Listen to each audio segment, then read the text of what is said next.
notamment, et puis entre plantes domestiques aussi.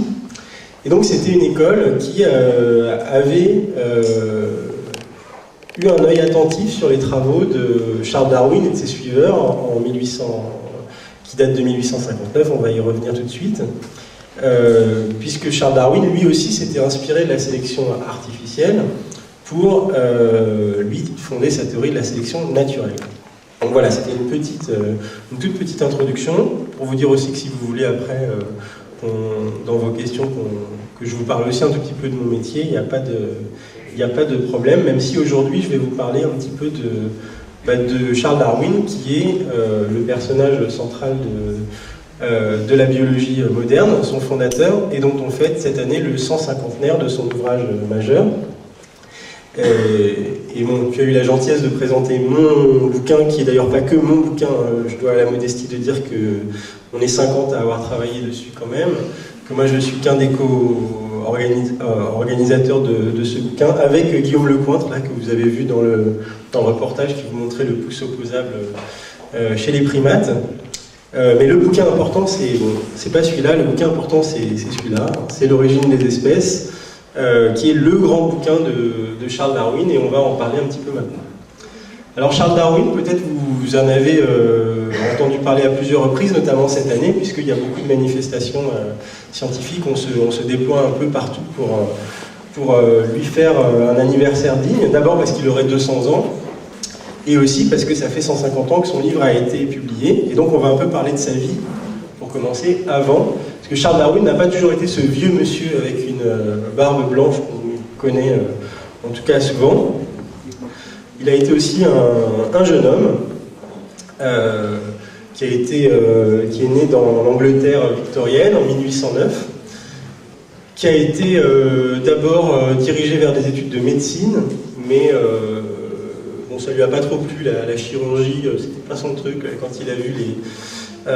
vu les études qu'il fallait faire, et notamment travailler sur des dissections, il s'est dit non. Alors c'est pour vous dire que même si vous n'aimez pas les dissections, vous pouvez devenir un grand biologiste quand même,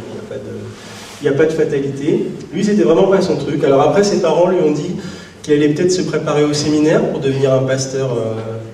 anglican. Alors il a dit d'accord, il était assez docile, mais bon, quand même en douce, il s'est rapproché de certains profs qui enseignaient plutôt la botanique. Et un beau jour, on annonce à ce garçon, à ce jeune homme, qu'il y a une place pour monter sur un bateau, pour partir pendant plusieurs années pour faire l'étude zoologique, le naturaliste sur un bateau qui s'appelle le Beagle. Et ça va changer sa vie. Alors, avant de monter sur ce bateau, avant de vous parler un peu de ce qu'il va y faire, il faut quand même revenir sur un petit point, qui est de dire qu'à l'époque, donc dans les années 1820-1830, la notion d'évolution des espèces n'était pas complètement nouvelle. C'était une notion extrêmement compliquée à soutenir, pour des raisons assez simples pour l'époque, qui était qu'il y avait une présence très importante de la religion dans la société, et que le dogme de la religion chrétienne en général, que ce soit le catholicisme ou le protestantisme, c'était la vision littérale de ce qui était écrit dans la Bible, et qui voulait que le monde avait été créé en 6 jours, à une période relativement rapprochée, puisque ça se comptait en quelques milliers d'années. Et le corollaire de ça, c'était, je ne sais pas si vous avez déjà lu la Genèse, certains d'entre vous, c'est que les espèces avaient été créées de manière fixe pendant cette période-là, et puis qu'elles n'évoluaient pas, qu'elles étaient présentes depuis le début de la création. Donc c'est une vision qui a tenu pendant très longtemps, on en a un peu parlé, vous en avez un peu entendu parler dans le film, et puis je vous passe quelques détails, mais en 1809, l'année où va naître Charles Darwin, il y a un grand biologiste français, pour le coup, qui s'appelle Jean-Baptiste Lamarck, qui publie lui un bouquin, il était déjà âgé, et qui publie un bouquin qui s'appelle La philosophie zoologique, et dans lequel il est un des premiers, on va dire, à donner de l'importance à cette idée que les espèces peuvent évoluer, c'est-à-dire évoluer les unes à partir des autres, et donc qu'elles ne sont pas fixées de toute éternité. Et il donne cet exemple qui est archi connu, pour expliquer le mécanisme qu'il propose, prend l'exemple de la girafe, donc, qui a un cou très caractéristiquement allongé. Je vous apprends rien du tout. Il dit, pour expliquer l'apparition du long cou de cette girafe, il faut imaginer qu'à l'époque, à des époques antérieures, l'ancêtre des girafes n'avait pas ce long cou, mais que, mu par la nécessité de devoir aller chercher à manger dans des arbres de plus en plus hauts, chaque girafe aurait progressivement étiré son cou et puis aurait transmis ce caractère acquis au cours de sa vie à sa descendance, de sorte que, progressivement, les girafes auraient le cou qui se serait allongé, ce qui expliquerait leur état actuel. Donc ça, à l'époque, c'était déjà assez révolutionnaire, parce que ça voulait dire que les girafes, de toute éternité, n'avaient pas été des animaux à long cou, et c'était déjà quelque chose qui était choquant pour l'époque. Il y avait quand même quelque chose qui traînait dans cette explication, c'était qu'il y avait une sorte de force vitale à l'intérieur des animaux, qui les poussait à aller vers une sorte de complexité croissante, de perfection croissante. Et ça, c'est quelque chose, par contre, qui a été balayé grâce aux explications que Charles Darwin a proposées pour expliquer le même type de phénomène, et on va y revenir dans quelques instants. Mais il faut dire il faut rendre ça acquis de droit.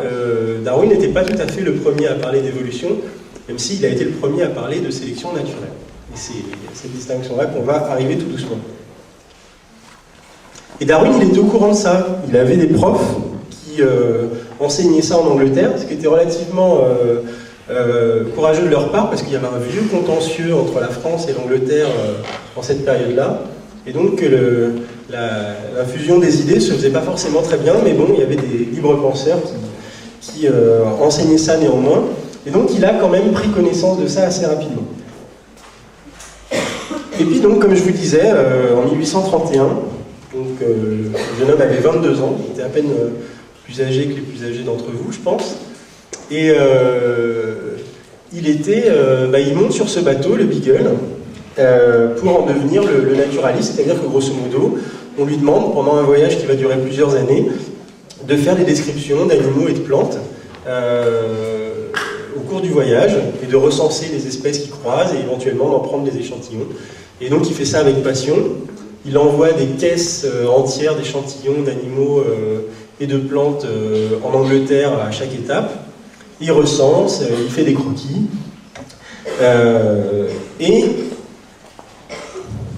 Donc voilà, ça c'est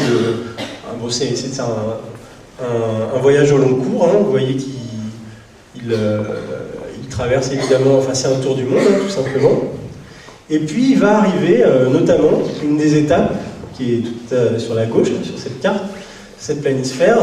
il arrive aux îles Galapagos. Et peut-être vous connaissez pour certains